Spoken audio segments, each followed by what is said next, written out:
voix du peuple, oh, la voix du peuple, oh, si tu as bien, oh. Vincent Chilouizi, étoile de la presse. La voix du peuple, toujours longueur d'avance. Les informations partout dans le monde. La voix du peuple, toujours actualité, la actualité. La voix du peuple.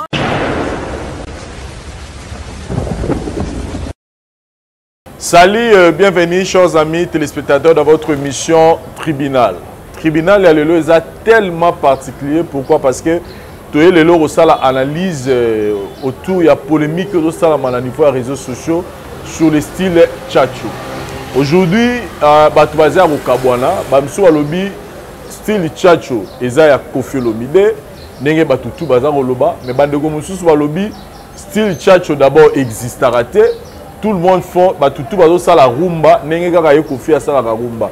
Qui a raison, qui a tort? Aujourd'hui, nous aurons la réponse parce que nous avons analyste Yamakas sur le plateau de déjà. Je commence à vous présenter Moutou Aliboso. Lui, c'est M. Georges Kinga. Nengue-moi le rapproche de la musique. Bonsoir. Bonsoir. En tout cas, le plaisir est vraiment de notre côté à Yamba sur le plateau de Bisso.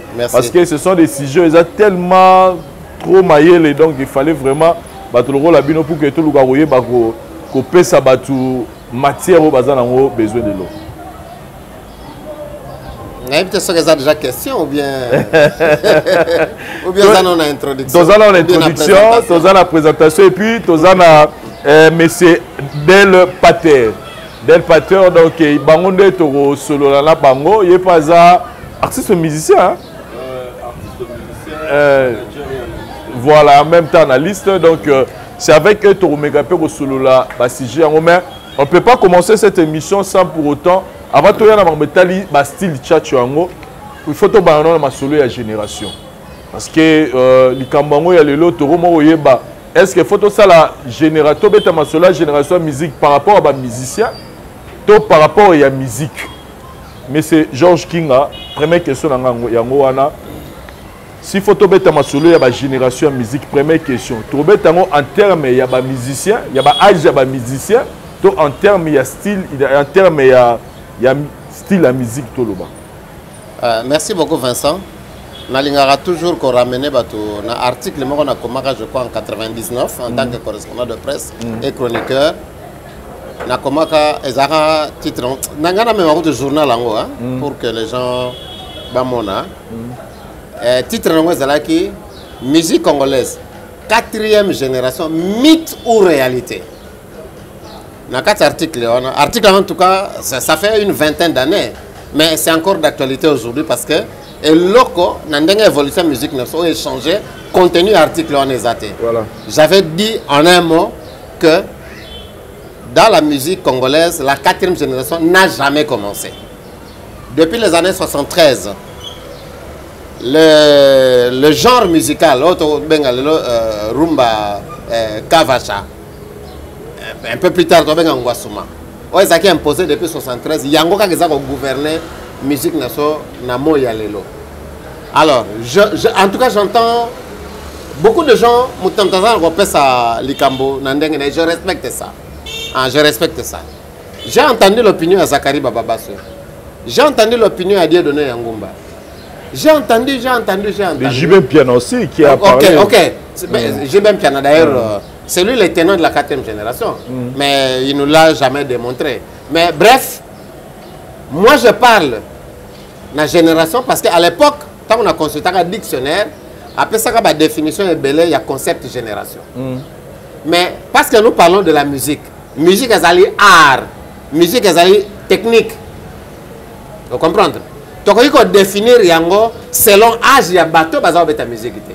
Ni selon les fans. Je suis désolé pour la définition. C'est ça vraiment, je suis désolé. Mais tu as défini musique par rapport à... Tu définir pas par rapport à un musicien. Pas par rapport à un musicien. Pas par rapport à un fanatique. Pas par rapport à... Non. C'est comme si on a droit à l'accessoire suit le principal. C'est-à-dire, les alliés principaux, les alliés musique. Fan, c'est l'accessoire. Je n'ai jamais vu qu'on puisse définir le principal par un accessoire. Parce que ce qui est principal, les accessoires et non l'inverse. Donc, nous définissons la musique en tant qu'art. Alors, selon le dictionnaire à l'époque, nous avons tous ces Larousse, Babi, ezali, phénomène, ezali, techniquement, ezali, correspondre à même contenu ou même aspect. Je dis bien techniquement. C'est comme ça qu'il faut définir la musique. J'avais dit aussi que tous les âges se retrouvaient dans tous les orchestres. À cette époque-là, nous avons deux extrêmes. Nous avons bébé Chanda, na papa Wendo. Vous voyez ça? Chanda était dans la rumba. Vous voyez la rumba. Otali papa Wendo, fidèle, ya rumba na yo bango babandaka en tant que pionnier. Alors si on a bébé Chanda dans la 4e génération, ce qui j'ai dans le bébé dans la 4e génération, bébé Chanda dans la génération. Mais à un moment donné, à l'Impela se permettait aussi de dire qu'il y a Banda qui 5e génération. Je ne sais pas si vous avez oui, on l'appelait leader à 5e. Mais finalement. Et puis ce n'est pas à eux de le dire. Bamba, ça va praticien. Laissez ceux qui analysent. Ou alors, mais allez demander l'opinion de spécialistes. Moi, je ne suis pas spécialiste. C'est comme j'aime le dire. Hein? Je ne suis ni musicien, ni musicologue, mais je suis proche de la musique. Quand j'ai besoin de faire une analyse, dis, l'INA est là. INA est là. Une des grandes institutions. Parce que là-bas, c'est la science. Vous voyez ça?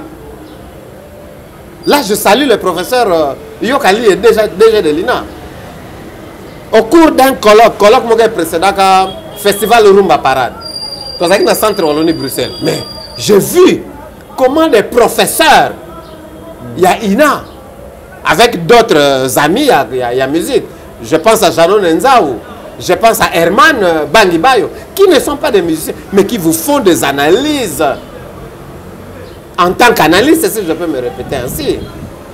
Ouais, ils ont démontré la démarcation entre la musique des pionniers, si nous pouvons appeler ça la première génération, ils ont des caractéristiques. Les caractéristiques sont différentes de la musique il y a une deuxième génération avec African Jazz, Grand Calais et la Rumba Fiesta. Dans la même génération, une autre école qui était née, l'école OK Jazz, avec les Franco, Vicky Longombe, consort, avec la danse Rumba Odemba. Ces professeurs-là nous ont fait la différence. Ça, j'avais aimé. Ils ont fait la différence entre chacun de style, chacun de genre. Alors maintenant, en 73, Zaïko est arrivé. Vous voyez ça? Comme une musique de jeunes en âge. Mais soit OK Jazz, soit African Jazz. Par l'entremise de leurs ancêtres spirituels interposés. Côté Odemba, vous voyez tout Zaïna, ancêtre spirituel et Zaïko. De l'autre côté, vous voyez Los Nikelos, ancêtre spirituel et Zaïko. Mais les deux, tout Zaïna, ça à côté OK Jazz Odemba, Los Nikelos, ça à côté, il y a African Jazz Fiesta. Jusqu'à ce que Zaïko en 73 a imposé, il y a eu style. On va avoir une machine, il y a Kauka, Kavacha. Depuis les années 73, il y a un gouverner la musique congolaise. Mais lorsque vous me parlez de Wenge 4e génération, je me pose la question. Qui, pour les ténors de cette thèse ou de cette opinion, va faire une démarcation entre musique et Wenge bêta et Zaïko bêta. Quand je parle de Zaïko ici, c'est l'école.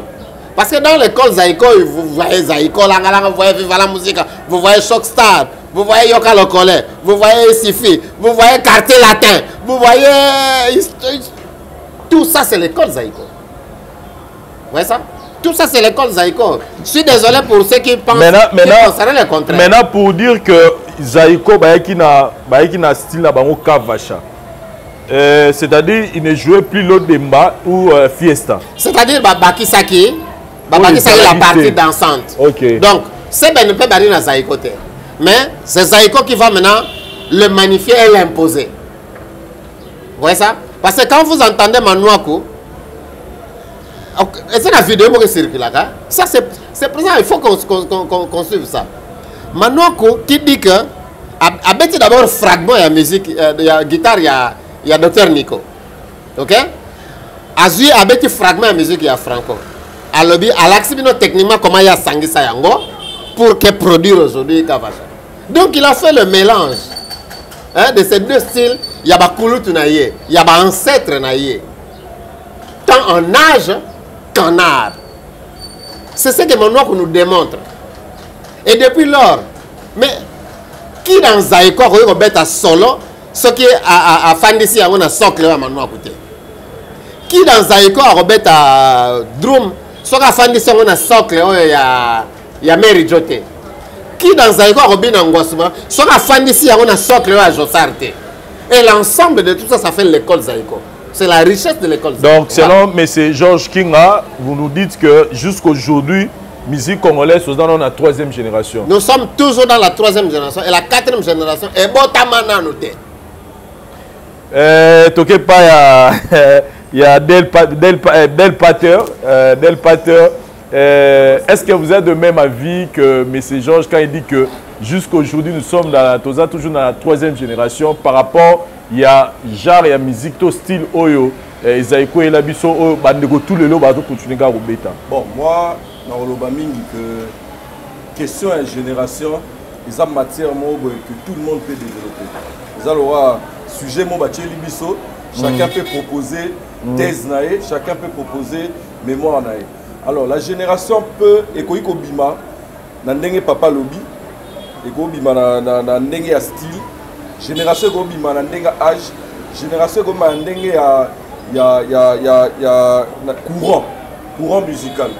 Tu reclassifies en tu vois, la musique c'est un art. Ndenge moro, tu as la classe dans la littérature, au moins la poésie aussi c'est un art. Tu as l'école à classicisme, tu as l'école à renaissance, tu as l'école à belé bimara. Donc le courant il y a par rapport à style, il y a par rapport à ndenge ya okomela.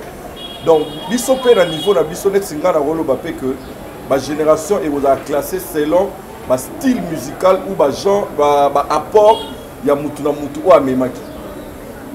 J'ai lu avant de venir que au biso au ba Zakari bazoloba, au biso tout lobara, au Jibe Sapuyaki, eza thèse moko oyo ba journaliste a kalapé ba salara entre autres ba mandature ba salara recherche wana na monaki. Nous avons deux générations, génération des précurseurs et la nouvelle génération. La nouvelle génération va classer JB, Wenge, Ti, bon, Mandache, Boanan, Fali, militer, donc moi je pense que le débat ou le sujet n'est pas clos. Chacun peut pousser, argument tant que le courant musical est Robima, tant que le style est Robima. Mais si on a une région n'est pas na roloba que jusque là azan la raison biso tout so nga pena que non tambola biso tout na rumba congolaise donc biso tout on a une génération moko mais na ba style est différencié au moins na ba précurseur le rôle ba Kale Jeff bango bazaki na style na bango ya rumba fiesta Franco aye na rumba odemba. On a une classe selon le courant, il y a la 2e génération. 3e génération, il y a Kavacha, il y a Zaïko. On a Ezuiti, Wenge Mobimba. Mais il y a aussi une génération qui est Mboga Oyo. Et ça, musique, génération UPA. Baoutaki, rappeur et tout et tout. Oh, les lobes, ils sont bazo bêta. On a vu rappeur et belé, babini, les lobes, ça va succès. Bazaki, Fatima, Seya, KMS. C'est aussi une génération musicale. Et Bima qui est la 40e génération. Vous voyez? Donc la question des générations ne dépend pas d'une théorie. Ceux qui ont âge à la fanatique, tout âge à la musicien. Mais chacun peut développer théorie wana nandenge à l'ingis en se basant sur innovation ou apport moroboui. Tu peux jamais me dire que Moutozo Beta, ensuite exemple, fait rigolo. Yemora le Beta Rumba Odemba. Maintenant, on a reclassifié la génération, il y a Franco. On a la génération, il y a Rumba Odemba. S'il faut classifier en termes de style, on classifie en termes de style. Si on a classifié en termes, il y a âge, il y a génération, et âge, il y a musicien, je peux aussi le faire. Sauf que par rapport à âge, il y a fanatique, c'est aussi valable. Donc c'est un sujet où...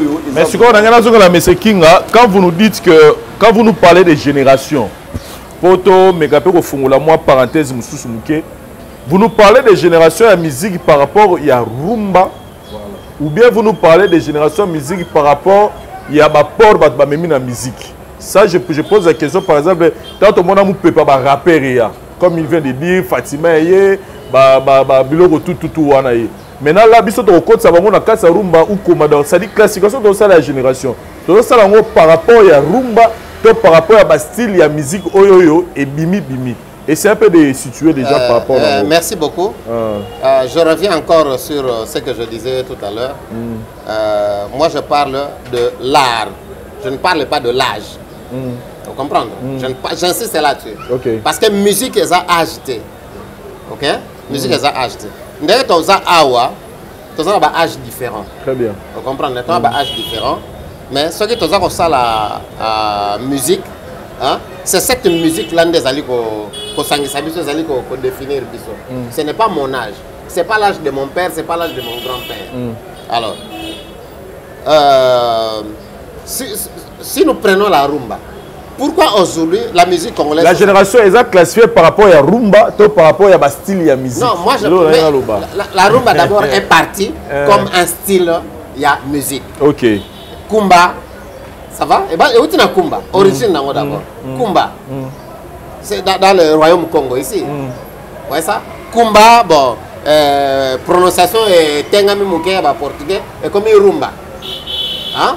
C'est qu'on appelle aujourd'hui comme patrimoine immatériel universel de l'UNESCO. Okay. C'est cette rumba. Et c'est comme une danse, mais comme une identité à la musique congolaise.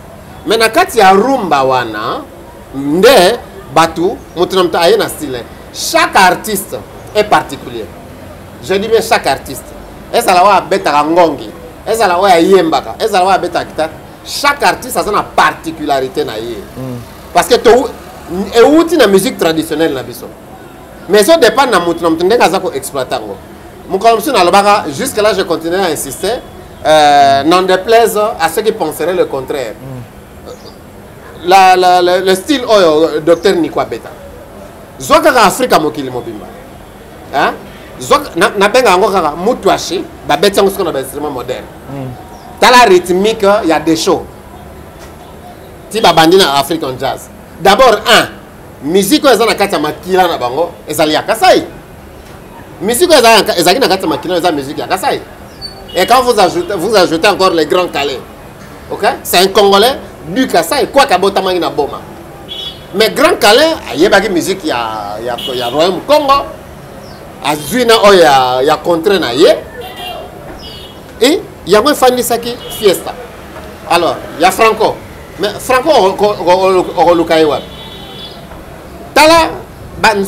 je crois qu'il y a quelqu'un qui avait écrit Franco, la balade traditionnelle de la musique à Franco. Il y a un certain nombre de chansons. Franco a fait ça qui style na musique il y a Royaume Congo. Je suis de ce coin, j'en sais quelque chose. C'est un style qui coule dans mes veines. Ce qui est bêtise, c'est comme identité à Moutou, culture à Moutou. C'est ça Franco.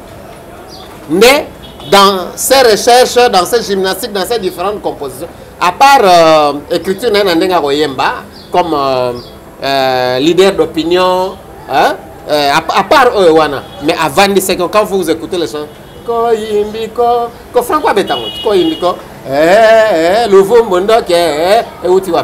vient du Congo central. Donc, d'abord la tradition, c'est ça le Congolais. C'est ça d'abord la première richesse du Congolais. Alors, quand nous venons dans Zaïko, c'est pratiquement monsieur de Outi côté Ngambo Moko, mais à des présentations différentes. Parce qu'il y a Kavacha et Bimi différent des autres, parce que maintenant qu'on le dit. Et puis, moi, quand il faut parler même de la différence dans le genre musical, je ne vois pas les chanteurs, je vois ceux qui composent. Qui compose? Ce sont des instrumentistes. Ce sont des instrumentistes qui composent. Mais regardez les trois écoles ou les trois générations de la musique congolaise. Sorotali, Rumba Fiesta Docteur Nico et Deschaux, instrumentiste.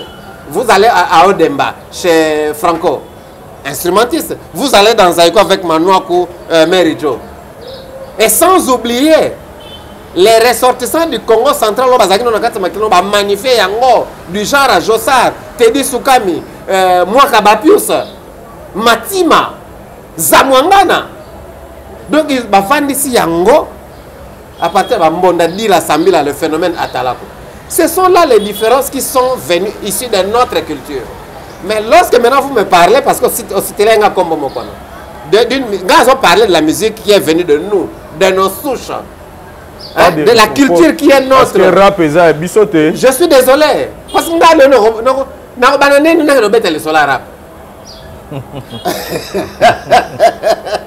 mais normalement, c'est ce qui les attire. Ok? Mais pour ça, nous avons ensemble avec les jeunes. Parce que j'aime la musique. Mais quand d'autres gens disent que même Rumba, on peut bisoter. Ah, je suis désolé. Je suis désolé. Les gens aiment bien dire. On n'a pas toujours question. J'ai lu Manda Chebois quand il a écrit Terre de la chanson. Il faut lire. À part Manda Chebois, il y a Michel Lono. Hein, il était dans l'armée. Qui a écrit en 1967. Ouvrage Yamanda 1967. Là, ouvrage en je lis ça. Tant au tangi, au monde a pas instrument le madimba. Instrument madimba où tu as. Madimba c'est un instrument. Le collet où tu as. Où tu as. Si avant de passer la xylophone. Si bah cours ne soit pas bête.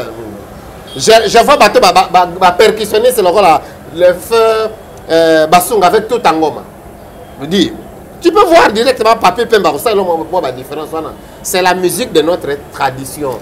Alors, maintenant je me pose la question. Il y a des gens qui ont défini, disant que non, Rumba Nezaki est Nzembo, esclave. Je suis d'accord. Eric Virgal. Cuba. D'accord, mais regardez le Martinique. En Afrique. Maintenant, Moutou n'est pas yake à la culture. Mais il y a un métissage, ce qui est normal.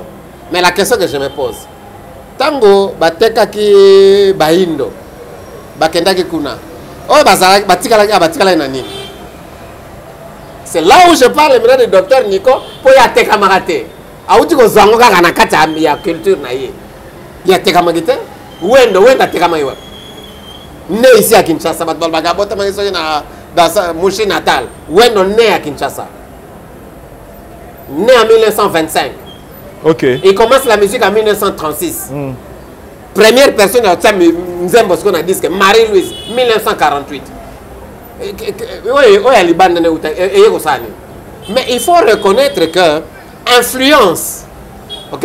C'est là où je peux te rejoindre. Influence, il y a musique à Libanda, la musique cubaine. Influence, et ça, la musique est outil à EKI, et ils ont une forme. Parce que les disques à travers les marins, et ils n'ont pas qui vont marcher dans le bisou. Aussi, d'Olivera. Voilà, effectivement. Et qu'est-ce que c'est le métissage? Mais, ce qui est au Zoyango, dans sa forme la plus naturelle, tu vas retrouver cette rumba. Même Kumbana Kumba. Kumba,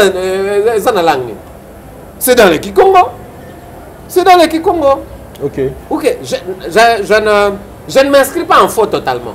Mais il y a des analyses qu'il faut faire. Voilà. Hein? Voilà. Moi, hybridation, on a, voilà. Mais moi, je continue à soutenir que notre rumba est venue de nous-mêmes. Voilà.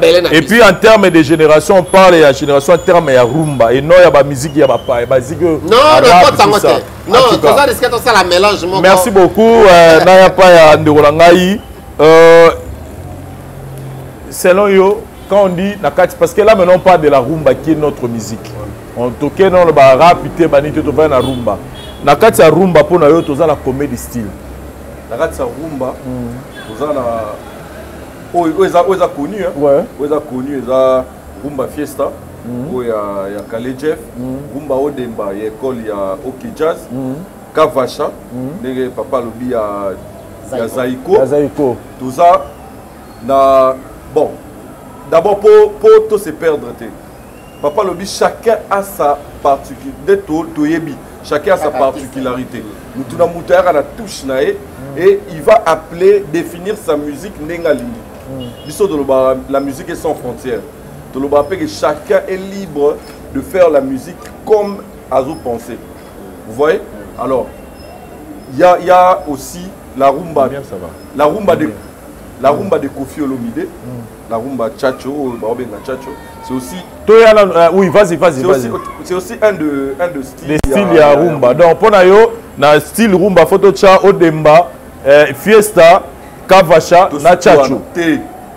Tosugana wana. Tosugana nuna, fiesta, odemba, na kavacha. Tosugana wana. Nazongela, mais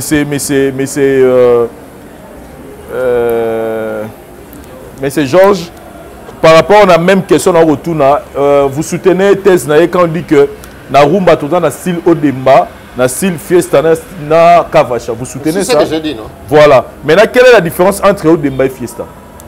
Bon, on a déjà la différence. Il y a par rapport à la source. Ok. On a déjà la source. Ok. La différence. Ok. Ok. Voilà. Maintenant là, écoutez quelque part. Ok. Mais on va sentir maintenant que fiesta. Oui, tant mieux.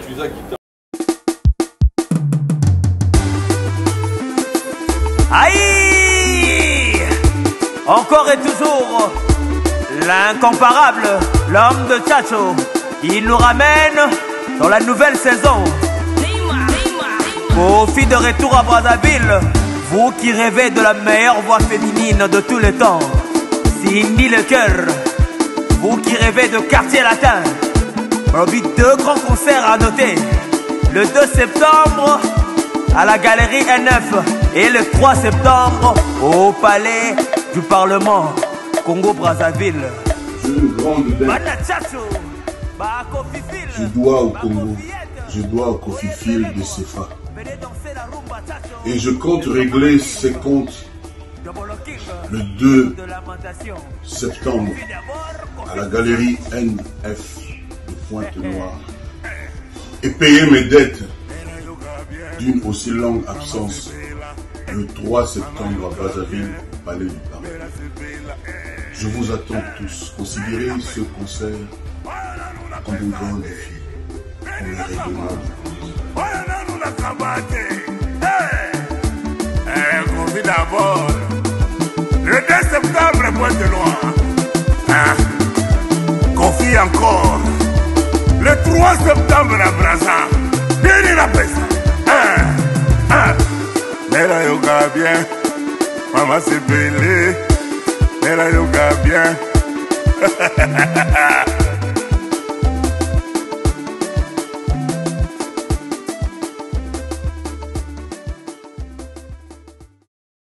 Tant mieux.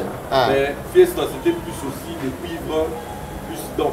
Fiesta vraiment, besoin qui, vraiment, il y a Cuba. Des développer mingi. Donc Fiesta va développer plus Cuba, mais au Demba, batikala mingi na biso.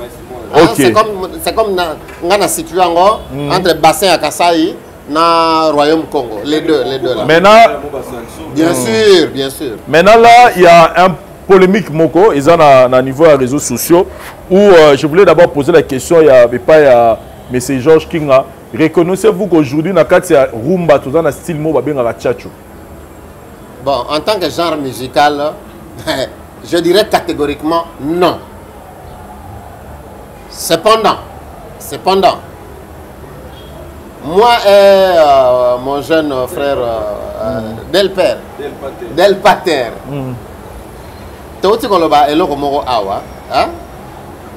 que chaque personne, chaque individu, dans le monde, dans la population monde déjà combien?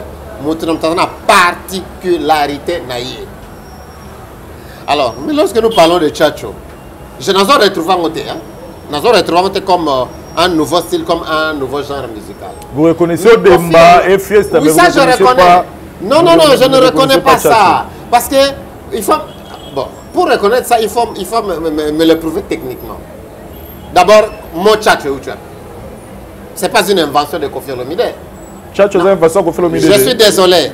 Je suis désolé. Je suis désolé. Parce que Nati le collé. Il me parle de Cuba. Il a une source. Je respecte ça. On va échanger. Mais ngai pour la première fois. Nayoka Tchatcho. Ezalaki Nanzembo. Tchatcho ya mot, Tchatcho ya style. Tchatcho en tant que concept, en tant que mot, en tant que lobeli. Tchatcho. Kofi. Pepe Feli. Vous comprenez? En tant que combo kaka. Nayoka yango pour la première fois. Nanzembo moko ya maman Lucie. Ça va? Mais maman Lucie est de l'école de la génération des précurseurs, de la génération des pionniers. Vous comprenez? La deuxième fois, Nayoka qu'on parle de Tchatcho. Moutino ce soir à côté de YouTube. A Lukaka Nzembo ya Shekedan. Tant balongo Zaïko na 79-80. Manoa balongo Zaïko na 79-80. A quelque chose la grand Zaïko. Bakenda qui na Shekedan. Bakenda na Yenga Junior. Ainsi que quelques autres musiciens. Première composition, il y a Shekedan. Je pense que c'est l'unique chanson qu'il a laissée aussi, hein, dans la carrière. Parce qu'il trop jeune, hein, 26 ans. Nzembo wana titre nango Molunge Nandako. Boyoka Nzembo na boyoka quelque part babwaka Tchatcho. Et la troisième personne a manifesté yango na boyoka na Nzembo na ebelende Koffi Olomide. Alors, n'attends qu'un article moko, je ne sais pas, je dois vérifier la source. Si effectivement c'est ce que Koffi a dit, je ne voudrais pas dire ce que je n'ai pas entendu de lui, ok? Je respecte aussi son opinion. Il me semble que Koffi ezali identité na ye. Nga identité à Koffi en tant qu'analyste, ezali la poésie dans la chanson, l'écriture. Nga nazo situé Koffi de tanga boaka ki mo liboso Tchatcho. Nazo situé Koffi vers les années 77. Ok? Artiste qu'on soit na katikati te zoye pas ya banda, évidemment na style na ye akoki ko varier. Mais moi je retrouve Koffi la musique à Koffi, nous avons retrouvé la musique de l'époque. Ok? Il y a la fiesta. Koffi Azakoto, Koffi Azakoto. Mais à Betty, il y a un ndenge na ye. Et puis je retrouve Koffi dans l'école Zaïko. Et c'est là où moi Koffi Olomide est un artiste intelligent. C'est sur cette question-là, on a bien un génie. Parce qu'à travailler, on a un artiste ébélé. Depuis le début, il y a Papa Wemba. Mais si aujourd'hui, il y a besoin de situer Koffi, quand il a chanté Les prisonniers dorment, Enrique. Mais moi, j'ai cité Koffi dans l'époque avec Samba Samba. Nous sommes vers les années 77. Je terminais l'école primaire. Nzembo Koffi Olomide Samba Samba na keko vanda na édition na yo kango pe na kanyo na mémoriser yango. Donc il faut suivre Koffi, moi musika et puis nataka komi ko travailler na ba artiste presque nyonso avec une chanson de Koffi na kata Zaïko. Koffi seul a yembina équipe mba Zaïko. Et pas n'importe quel Zaïko. Zaïko oyo ebimaki deuxième comment on appelle ça? Hit parade Afrique Caraïbe après les Kassav. C'est ce Zaïko avec l'attaque chant, Jossar, Bimi, Lengos, Likinga. Koffi a une chanson là-bas, une merveilleuse chanson. Et Koffi maintenant, après avoir combattu Kantani Boma, vous retrouvez Rigo Star, vous retrouvez jusqu'à travailler avec Joski Kiambokuta. C'est ça le génie de Koffi. Mais jusque-là, il n'a pas créé un nouveau style.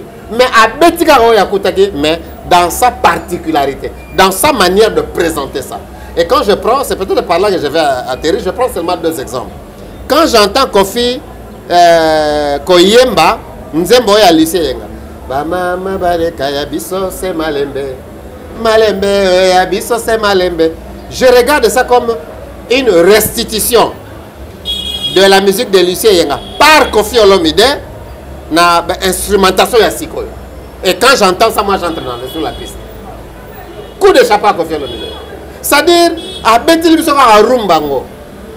Vous comprenez? À Betil Bisoka à Rumbango, maintenant, instrumentation ya Sikoyo. Oh, Zalakate à l'époque. Ça, c'est un premier exemple. Deuxième exemple, je retrouve encore Koffi dans sa manière de présenter. Du côté écriture, là, il n'y a pas de débat.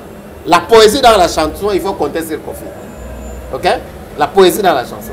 Mais du côté style musical, Je le retrouve, il y a mon cassal au banc, je pense, qu'il y a la nappe, mais quand la mine, Rochero, dans l'école Fiesta, dans l'école Fiesta.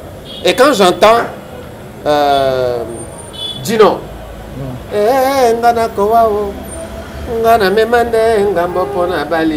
après, donc, c'est encore là une restitution de la musique de Los Nikelos par Koffi Olomide, mais mise à jour dans l'instrumentation.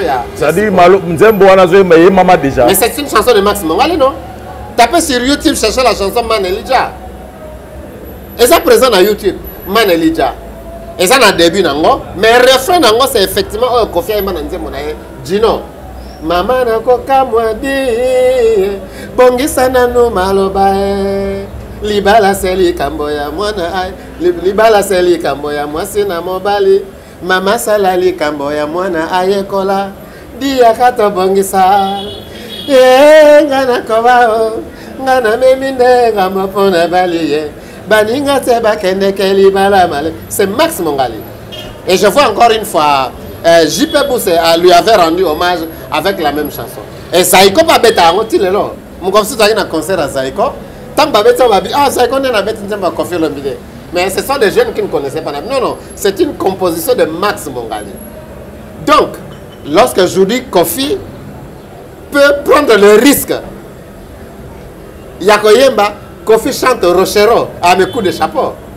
Non, mes coups de chapeau à Koffi Olomide. Il nous fait la restitution de la musique au Yakuta, de la musique au Yé, parce que personne n'a commencé quelque chose, personne n'a créé. Hein. Mais quand vous parlez de la particularité à Koffi Olomide, qu'il a apporté la poésie, a mis poésie dans la musique, c'est que a mis loco dans la musique, je n'ai pas dit ça, je n'ai pas dit qu'il a apporté. Quand il faut parler de la poésie dans la musique, il faut citer Kobana Basimaro. Il faut Kobana Basimaro. Bon, il y a des spécialistes de ça. Il y a des spécialistes de ça. Mais Rozonga, Nasimaro déjà parti dans Nzembo Mabele, 1974. Voilà.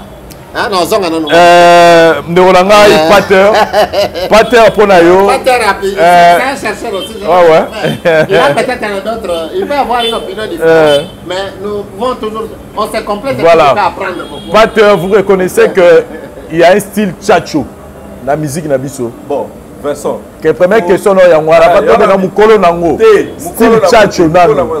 Tes style tchatcho, ils ont existé dans la musique Nabiso. Ok. Nous tous dans la particularité et puis la musique tu as une identité musicale. Vincent, style tchatcho en tant que genre il y a musique dans le Nabiso existe raté. Mais style tchatcho en tant que identité musicale il y a Koffi Olomide voilà tout le monde. Quelle différence faites-vous entre identité musicale et style musical? Voilà, identité musicale et ça rapport, ma particularité au corps retrouvé et pas un mot. Par exemple, la voix du peuple, vous avez l'identité na bino, par exemple, logo na bino. Manière na bino ya rokuma na émission de Bochara. Ils ont identité visuelle na bino, yango. Et puis chaque musicien pas dans une identité artistique, na identité musicale. Donc tchatcho, ils ont identité musicale par rapport à que déjà musique na biso congolaise est tambolara na formule moroboy au batunion sobasalela. La plupart, vraiment 90% des musiciens basale la formule au tobeng à 2 temps. Formule on est à 1 4 5 1 1 4 5 4 au benga do fa sol fa do. De basale la raille ou la plupart basale la. Ata changer note yanzem. OK, les gars la même formule. Alors, comme Baron Sosa il a Koffi Olomide en tant que, il faut tout beau s'arrêter, Koffi en tant que chanteur. Tout est bien, mais il faut qu'on rappelle que Koffi c'est un grand guitariste. Koffi c'est parmi les meilleurs accompagnateurs à Mboganabiso, bien qu'il a bimi sa casquette toi ma cassité. Mais so yo ki banzembo ya betaye moko. Yango moni dans la région de papa que style et musique ba ça là un instrumentiste. Donc Koffi en tant qu'instrumentiste, en tant que musicien, parce que musicien c'est un instrument. Il y a une particularité na emoroboy et beteli na e harmonie na ba mélodie na e na ba guitare na e. A tcha ba mélodie ya betara ndenge moko na ba ndenge akuta école ya ba Kavachate école ya Odembate ya changé ayo beta ba mélodie n'est remis plus harmonique que mélodique. Vous voyez? Donc acha et puis a utilisé même ba pile over mon boyora mais mon ba vitesse mon et puis a réduit tempo nae et puis a apporté tempo mon en termes de rythme so ginze mbuloro la tchatcho le sorcier linganga ye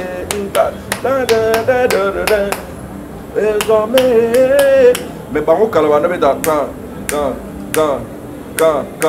tu vois par contre tout va bander retourner autour à Niwa mais qu'on fait rien à port Nemo aya au bêta alors il y a une place qu'on contredit moi mon interlocuteur c'est que s'il faut identifier Koffi Olomide il faut pas l'identifier par rapport à Koffi Olomide ou Ayemba na ba papa Wemba ou Ayemba na ba Zaiko ou Ayemba na ba Kester pour ce que nous avons senza aussi banze mulora ba diva banze muna liboso au moins na la couleur il y a viva ça vraiment la couleur il y a bateau il y a Zaki na ba mais quand il a fait son premier album bon on était sûr il y a un premier album mais album ils en a ba Enrique c'est pas le premier voilà mais au album ils en a dit ba Tchatcho les sorciers c'est là où Koffi s'est différencié na ba école nyonso parce que les losos de musique à Koffi au bando yoka, tu vas sentir une grande différence dans la musique ignorante. Donc, Tchatcho en tant qu'identité à Koffi, oui. Et puis, il a apporté la poésie. Hein, parce que, là, c'est M. Nakaboy n'a papa, Lutumba a tcha poésie dans les moutées. Lutumba était plus dans la prose, dans la balade. Il racontait ma histoire dans la 4 donc, même forme, écriture, il y a texte. Il y a Lutumba na Koffi vraiment différente parce que Lutumba na Komaloro la prose de Azo Koma Aolo ba marambe belé Azo et Mananze va raconter l'histoire mais Koffi est venu apporter une touche poétique c'est-à-dire le respect même il y a ba ligne le respect même il y a ba vers banze ma Koffi rose en chango na lettre ou komeli mutu sans modifier vous voyez. Donc, en tant qu'identité à Koffi, oui, mais en tant que style, non. À quel moment, parce que vous avez solo que Odemba, il fallait Franco, étant instrumentiste, à la recherche de musique, il y a Mboka, pour Memango à créer Odemba. Mais moi, pour la fiesta, la musique qui bat, maintenant, ma part retour au Tangi à Koffi. Pourquoi vous avez refusé combo? Il y a un style. Pour la Yosiko, pour tout le style musical, il faut la caractéristique. Pour que le bagage a Koffi sa identité alors que Tangi Bablo rebelle Koffi a sali eux autres démarqués na ba musicien va faire la musique normale. Maintenant à quel pour yo personnellement à quel moment faut dire que eux comme style musical. Bon, il y a na kati ya rumba. Pour nanga pour comme style ba style va définir ça na manière ya composition, na manière ya arrangement, Nenge bozo arrangé banzemi. Mais Koffi autour le bas tout à l'heure qu'il fait autre que les autres. Non, il fait pas autre. J'ai dit il a apporté. Parce que quand on a sauté les formes. Mais bon on se barre na forme. Odemba ça ka rumba. Ça ka matrice ya. Il y a beta guitare le rôle à Odemba. Voilà. Voilà. Abeta le rôle à fiesta. Voilà. Mais forme na ya composition, ils a ko se rattacher na bango parce qu'il y a ça il a ka forme moko na édition il y a 2 temps. Donc musique il n'a pas so ba compter dans ma commentaire c'est la formule wana il y a 1 4 5 donc formule moko ba ça là déjà quand vous savez la formule moko vous savez la ba instrument moko parce qu'il faut que le bapé que instrument ça fait participer au définir style instrument et musique tant que bango tout pour Rose Koffi ou chez podium out Koffi a Betty soit Kitty Zaiko et Mata Zaiko a des instruments montés. Alors, ben, tu as même instruments. Mais sur aussi, par exemple, Koffi, au Tchèque, au podium, au Beta. Aussi, exemple, au Bakissi, par exemple, César et Evora, à Koufa, au monde, il va changer. Tozi Bata Salsa, au monde, il va rien à instrument. Donc, comme style, mais tous, ils utilisent le même instrument, le même son. Les mêmes guitares, même pas la différence avec la guitare. Maintenant, vous soutenez M. Georges Arthur que comme il y a Tchatcho, qui est déjà Kala, et Bimela pas Koffi Olomide. Après, c'est même ma référence, il y a droit à vérifier. Dans ma recherche, quand j'ai vu l'émission, il y a un confrère Nabino Nati, dans ma recherche, on a l'origine, il y a Tchatcho. Parce que si on a YouTube, on a Tchatcho, c'est sûr, et nous aura Kofi. Et nous aura Kofi. Mais il y a Google, dans ça l'exercice, le Tchatcho, comme mot Tchatcho, et dans Cuba, les musiciens cubains, ils sont bêta. Ils ont attendu à pause, ils ont sur la public, ils ont un slogan. Il y a un slogan, il y a un Tchatcho. Tchatcho na bango et comme CHA, CHO. Donc le roi Tchatcha, Tchatcho. Vous voyez? Tchatcha, Tchatcho. Ils ont bango et utapuna. Mais Kofi Aya siko kuchango Tchatcho na T. Tant que ça, ils disent que Tchatcho les sorciers, na Tchango Tchatcho c'est. Et puis, aïe, qu'on se ça couleur et musique, na wana combo, tchatcho. Voilà. Nazongeli, monsieur Georges, par rapport il y a pas micro, par rapport il y a Likambo, il y a évolution, par rapport il y a plutôt des problèmes, il y a style tchatcho wana. Maintenant, la question il y a Nati Lokole. La réponse plutôt à Nati Lokole dit maintenant que si les Tchatcho est à Kofi Olomide T, ils avaient déjà existé, il est né à s'imposer dans Yango, à Beta Yango Mingi. Qu'est-ce que vous comprenez dans le message? Parce que Bolobi style Tchatcho existera déjà. Bolobi Kofi est une identité na Yende Yango na Tchatcho. Maintenant, quand Nati dit que style Tchatcho existera déjà et que Kofi est à s'imposer à s'accaparer dans Yango. Donc, Nati P, qu'est-ce que vous voulez? Non. Lorsque quelqu'un fait une analyse, qu'on pensait à salir un brûlement. Je connais bien Nati Lokole, c'est parmi les chroniqueurs qui font une analyse objective. Parce qu'il est désintéressé, comme nous autres. Donc, tous êtes désintéressés. Il n'y a pas de analyse. Ok? C'est parmi les journalistes intelligents. Et lorsque à soutenir Eloko wana, azana ba source naie. Donc on a le batté qu'il a dit faux. Ok? Mais là où nous pouvons nous rejoindre, tout en respectant son opinion, et si quand on dit qu'on Koutana, c'est le fait que nous ne voulons pas attribuer, vous comprenez, nous ne voulons pas attribuer d'abord Tchatcho en tant que concept. Tu as attribué on a profité pour Azam Taliboso Tanga Yangote. J'ai apprécié, je recherche à Sali, que retrouver un concept Tchatcho. C'est presque un démon de baila. On comprend où tu vas à côté, mais ça c'est baila, cantare, c'est chanter, danser, chanter. Ok? Alors maintenant, en tant que genre musical, si Nati Lokole soutient que Kofi Abetaka, quelque part, exemple, avec Beta Yango, mais s'il nous présente ça, mais nous ne serons que d'accord avec lui. Vous comprenez? C'est à lui maintenant de venir nous donner ses sources. Moi, exemple. Parce que personne ne peut dire que Ayebi n'y sur la musique. En tout cas, nous tous, nous faisons deux recherches. Et ça, la place au Koutanaga, et ça, la place au Kabonaga. Tout en respectant l'opinion de l'autre. Vous comprenez? Tout en respectant l'opinion de l'autre.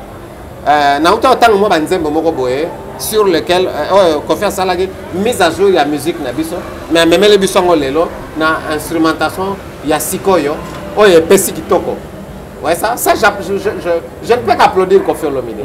Na ote comme j'étais même frère na Kofi Olomide de la manière notale nga bandaki na ti sikoyo betap ni ya passé. Donc il a travaillé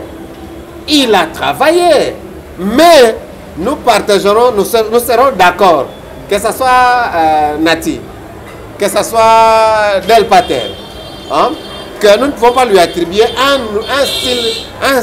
nouveau style particulier, un nouveau genre musical particulier. Autre que ben alelo Tchatcho. Ça, je ne lui attribuerai pas.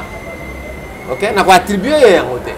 Mais tout ce que moi je sais de tous les travaux de Kofi Olomide qu'il continue à faire jusqu'à aujourd'hui, nous nous retrouvons dans cette rumba.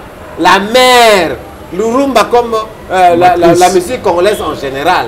Mais tout en ne pas oublier que chaque artiste a une particularité. Il y a l'identité à Koffi Olomide. Après, si je respecte ça. Après, si c'est son identité. Mais je le rejoins. La même opinion que je partage avec Del Pater, qu'il s'agit ici de la poésie dans la chanson. Ok? Mais alors, ce côté à fond, ça appelle dans la notion ébélée. Hein? La prose, versification française. Bon, moi, dans le cours, il y a initiation littéraire, hein? Dans le 4e des humanités. Comment on peut composer vers, disons, strophe, voilà. Strophe, ils ont rimé, rime suivi, rime croisé, rime embrassé. Nous sommes dans la versification française. Ok? Lorsqu'on apporte ça dans la musique, c'est un plus. Mais en tant que genre musical, tu as attribué et puis, c'est par là que je peux atterrir. Et là, après à une certaine époque, artiste Yemoko a vanté l'oko na ya sali. Ça, on s'écarte de l'objectivité. Oh non, comme ça, tout le monde fallait même genre tokos. Et pourquoi il insiste? Il doit faire son travail, laisser les autres, que ce soit des musiciens de recherche, que ce soit des analystes, ça là, une étude, ça là, comparaison. Mais ce n'est pas. Mais ça sali. Attends, sur 1000 personnes, 1000 baléga va consommer, on le met bien. Parce que Moutaro bota moi na tata moi na ngazana moi azana ba défaut. Alors le bateke moi na bota moi na moi na ngazana ba défaut. C'est mon fils. Donc tout le monde a salé le connaît à retirer les draps de son côté. Ça c'est naturel. C'est comme tout le monde a fan de Koffi. Il restera fan de Koffi. On a fan de Simaro, a retiré la fan de Simaro. On a fan ya Jossar, a retiré la fan de Jossar. On a fan ya Gina, a retiré la fan ya Gina. On a fan ya Evologom. Tu sais Evologolelo, qu'est-ce qu'il a sur le marché du disque? Il n'a rien. Mais ses fans resteront ses fans au Cameroun. Les fans de Bozi, c'est un peu ça. C'est là où nous sortons de l'objectivité. Mais lorsque nous parlons, nous sommes désintéressés. Nous sommes désintéressés. Moi, en tout cas, ce n'est pas Koffi qui m'a envoyé ici pour parler de lui. Del Pater, en tout cas, ce n'est pas Inosbi qui l'a envoyé ici. Vous voyez ça? Donc, il est venu en tant qu'analyste. Il fait des recherches. Vous êtes instrumentiste. Il joue l'instrument. Moi, je ne sais pas remettre la guitare. Mais la manière dont il a approfondi, il va donner une opinion qui sera beaucoup plus objective, beaucoup plus meilleure que la mienne. Parce que nous sommes instrumentistes, nous sommes analystes. Comme je l'ai dit toujours. Très bien. Très bien. Merci beaucoup. Nazo n'est pas complète et puis, tu as quelque part. Del Pater, Nazo est la même question. Natuni, mais c'est Georges King, on peut essayer le micro. Del Pater, quand Nati Le Collé dit que Tchatcho, ils ont profité, ils ont stylo déjà tout bêta depuis Kala et que Yenda Yaki ko s'imposer, ko vendre la mini sur Yango. Nazonga la même question, il faut passer sa point de vue. Comment tu réagis na Yango? Voilà. Voilà le problème, il y a sémantique, il y a des mots. Voilà. Vous voyez, tu as un problème avec les mots. Déjà, je voulais un peu tout ça. Dans le but que le concept Tchatcho est où à Cuba. Non, le mot Tchatcho, place origine d'ango est où à Cuba. Mais concept, il y a Tchatcho, il y a un concept déjà, il y a une identité à Moutaï nango. Concept, il y a un concept, il y a Koffi Olomide. Il y a un concept, il y a Tchatcho. Mais le style musical Tchatcho n'existe pas en tant que style, ils ont raté. Alors je pense que Venanga Nati, peut-être, sera béni en style. C'est ils ont la cadre de Nebisonion, tout confondre genre, style, forme, marambébélé dans la musique. Ouais, les génie. Mais quand il dit que Koffi Olomide a Kouta Tchatcho, là, bon, il n'a pas raison. Vous voyez, il n'a pas raison. Pourquoi? Je pense d'abord qu'il confond, il confondre formule ou des temps. Il y a la guitare. Quand on a la guitare, il y a des temps, il y a des Koffi. beta détail à Kofi. Donc tu vois, Kofi Moutou a vulgarisé style wana il y a 2 temps. Boyambara parfois blana. Nalandarae, c'est un garçon très intelligent que j'aime beaucoup. Oranenga expliquera même 2 temps. Vous voyez, 2 temps wana Kofi a Koutang. Formule wana ya Kofi a Koutang. Aujourd'hui, il y a un artiste, Jean Bosco Ngwassa, je pense. Mwenda. Jean Bosco Mwenda. Dans la vidéo, au moment où il guitare, à peu près Kofi Abeta. Vous voyez? Donc Jean Bosco Mwenda a bêta de la guitare. Mais vulgarisation du concept, et que concept est comme identité à Moutou. Et ça, il y a Kofi Olomide. Parce que dans le son est belé, il y a Jean Bosco Mwenda wana et Kokanite. Moi, son monsieur A, monsieur B, monsieur C. Mais sur 100 chansons, il y a Kofi Olomide, 95, ils ont Kokana. Kokanate, en termes, il y a texte, Tony, Lito et Yembeli. Mais en termes, il y a identité, tu vas retrouver Kofi Olomide. Donc, Tchatcho, c'est bel et bien le concept et l'identité musicale de Kofi Olomide que personne ne peut lui ravir. Et non un style musical. Non, c'est pas la rumba. Et puis il y a dans l'école, il y a Jaiko, il y a Chavas. Autant il y a magie. Anga mama na kolelanga. Ils ont déjà anga mama. Tant que respect na mokonzi. Bah bête bilan. Bah bilan là. Ils ont déjà mais rien à apport. Et puis il faut ajouter que style Tchatchoana va niper ma casse na Soroki ba et bête les Kofi Abeta album le roi V12. Aspirine les gens V12 non? Si si. Ba Futa Jalo. Si si. Bambino. Il y aura ba mélodie à bêta. Donc Azwa moi ma musique il y a anti il y a libanda. Aïe ba instrument et libanda en programmation MAO. Musique assistée à l'ordinateur, aïe à imposant on a tchatchonaï. So qui nous l'aura aspiré, guitare, ils ont la guitare, à composer on a guitare, mais bah bêta on bah tchelango dans clavier bah Lucas son bah bêta. Donc aïe a particularité donc tchatcho c'est un concept, c'est une identité musicale, il y a profit que personne ne peut lui refuser. Voilà, merci beaucoup Del Pater, merci M. Georges Kinga, donc c'est la M. Georges Kinga micro pour nous sommes arrivés presque à la fin. Mais tout M. Georges Kinga va tout ça à part rumba. Comment ça style, genre musique nous à part rumba. Bon, là c'est une question pour ces bisoto qui n'a moi ba recherche belé parce que rumba tant que ça simple danse à l'époque de pionniers bazako binaka rumba té babina ba bolero, babina ba kiri, babina ba valse, babina ba polka piqué, comme ça. Mais l'ensemble de tout ça, ils appellent ça identité à la musique nabiso, la musique congolaise. Hein? En tout cas, c'est la rumba. C'est la rumba. Et ngana bimisi lango 2 sources pour nous différencier au demba na fiesta, na kati ya culture nabiso moko. Voilà. Bazako betama ba danse belé. Même à un moment donné quand nous entrons dans la génération des musiciens à l'époque des Zaïko, je précise, chaque orchestre a une danse. Si on a une danse, tous ont une danse.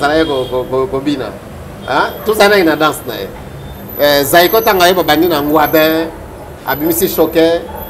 Quand vous entendez les tabins, Mombo Dominé, Abini Crapaud, Abini La Bionda. Quand vous allez chez Viva la musique, Abini le coucou d'Endon, variant, c'est belé. Donc, on a la différence, il y a la danse, mais toujours dans la rumba congolaise. Voilà. C'est autant aussi à cette époque-là. Voilà. Parce que l'homme est dynamique. L'homme aime la variété. En tout cas, je ne vois pas dans une fête au Batbarbina style Moro Bandé Bandé Tisuga. Namoni voté.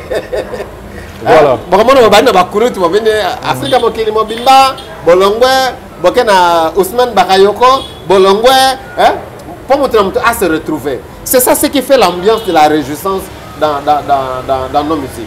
Donc, et où tu n'as pas à l'époque de Yakala. Voilà, merci beaucoup.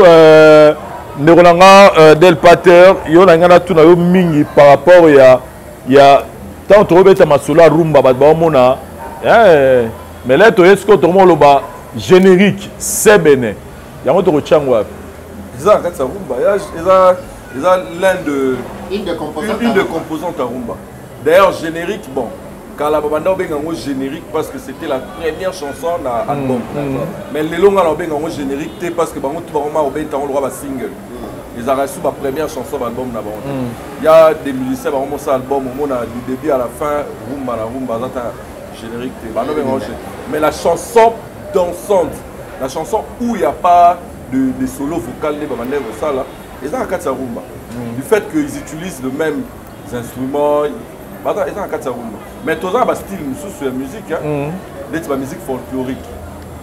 La moutouachi, la musique, il y a Bakongo. C'est un style. Même partout au monde, il y a des musiques. Il y a Bangala, il y a un style na bango, Baswahili, il y a un style na bango. Mais tous ces genres musicaux, englobe l'identité moko congolaise, la rumba congolaise. Très bien. Donc il faut pas être fier de CP là que rumba est un patrimoine immatériel pour bango pe bazana kat. Donc ils ont des bâtiments qui sont appropriés dans côté. Bango pe bazana kat. Voilà. Mais en termes, mais c'est Georges King, en termes, il y a apport musical. Jusqu'aujourd'hui, tu es dans la 3e génération. Tu es dans la 3e génération. Par rapport à apport musical. Par rapport à apport. Par rapport aux apports. Tu es dans la 3e génération. Papa chéri, dans la 3e génération. Ma frère, tu es dans la 3e génération. Voilà. Parce que nous sommes arrivés à la fin. Qu'est-ce que vous pouvez conclure par rapport à bon, j'ai aimé ça. J'ai aimé ça. Vincent, moi, je l'encourage toujours parce que dans la émission, quelque chose qui fait tourner la tête. Voilà. Ils ont poussé Moutou à Tanga. Très bien. À ça la recherche, à questionner les spécialistes. C'est ce que nous faisons. Nous ne pouvons pas. Malobo n'y a pas lobby. Et sa parole est évangile. C'est comme ça que d'ailleurs, quand même dans l'émission, il y a Koulout na Bisso Mindou, il y a Koulout na Top Congo. Ils aiment dire ça. Mais alors que dans une banque de données très riche. Mais alors, on toujours que musique nationale, c'est une vaste forêt. La RDC, c'est un scandale géologique. C'est un scandale musico-culturel. C'est aussi là un scandale. Mais l'identité de quelqu'un à Moko, la rumba congolaise. Donc, lorsque nous faisons des lectures, c'est pas ça la côté. Au moins, on a besoin de bélo comme mais si beaucoup de cas dans Google, on trouve nos réponses. Mais on préférer ça dans un débat 1 heure de temps pour ne trouver aucune conclusion. Mais alors que ça on a une réponse dans mais avec yo, je pense au Yebi, l'émission tout ça là, moi j'ai reçu des appels. Rien que à partir d'une émission, des appels des États-Unis, de l'Europe, de l'Australie. Des gens ont dit que c'est comme si tout ça dans une deuxième émission. Très bien. Hein? C'est comme un certain monsieur, excuse-moi de le citer, Noé Zola en Allemagne. J'étais en séjour à Matadi, à Benganamo, on s'en attend à Solan. Papa, tu Solan pendant 45 minutes. Échange très fructueux. Et j'ai beaucoup appris aussi de lui. Hein? On parlait de Zaïko, on parlait de Bimi. Non, ça j'avais aimé. Donc personne n'a le monopole. Connaissance de la musique. Mais ce qui est c'est la mère rumba. Très bien. Voilà, j'atterris très bien. Sur cette note-là. Merci beaucoup, Del Pater. Un mot par rapport à tout ce qu'on a dit sur le chat, aussi pour résumer. Pour tout ça, sans moi, ce que je peux dire, Isara, que Olé, tous les Sarabatans, ceux qui Moutoumora, Lobé, le Romo, c'est félicité. Olé, tous les Sarabatans, peut-être au Finga. Tout ça, la colloque Moroboué, il y a bino journaliste. Naba Tobaza spécialiste parce que je ne suis pas un spécialiste. Naba Tobaza spécialiste Bouvandi pour refaire encore les études sur la musique congolaise. Vous voulez peut-être tout qui dans la tiraillement. Je suis très fier de vous. Merci. À la TV première fois. Je suis vraiment très fier dans la radio. Dans TV avec comment on YouTube. Vraiment. Donc TV avec la sous novelas quand madame vraiment. YouTube. Je suis très fier. Bah émission boyende tout dans mon poste ça. Très bien. L'autre fois on a commis la on a que musique na biso so les opé ko dinda. quelque part ça appelle bino ba chroniqueur, bino ba journaliste. Très bien. Donc bozo ko aider culture et évoluer. Soki moninga mora beti libako. Vous prenez le temps, vous recherchez, vous venez sans pourtant le mabé.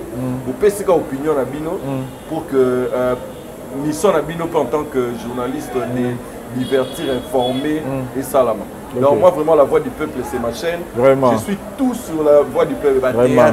Vraiment. En tout cas merci. Merci beaucoup mon frère. Et le plaisir est partagé. Pour Nathan Labino, vous avez beaucoup à faire, mais vous avez préféré de venir partager votre connaissance. Na Bandeko Babota Labiso et comme Bandeko Balobi, donc les commentaires, nous attendons. Bon, Monique est tout ça l'émission Moko réfléchit. Tu es na ba terrain, ya ba polémique. Bandeko Bapesi connaissance na bango et vous aussi pouvoir apporter les vôtres na ba commentaires. Merci na Bandeko tout Botali tribunal na biso ya Mukola lelo. Je dis merci na espace Oyo Flat Hotel Tenazia qui nous accorde moment où il y a partage donc Kalemele numéro 256 et ça salle de fête, restaurant, terrasse et puis ma chambre ya kitoko ezawa boya repasser ma vacances tabino et merci na pause ça au caméraman assuré et puis David Diwanté ça pour na équipe technique ne bo assurer les biso sinon pour na biso to kutani prochainement. Merci bye.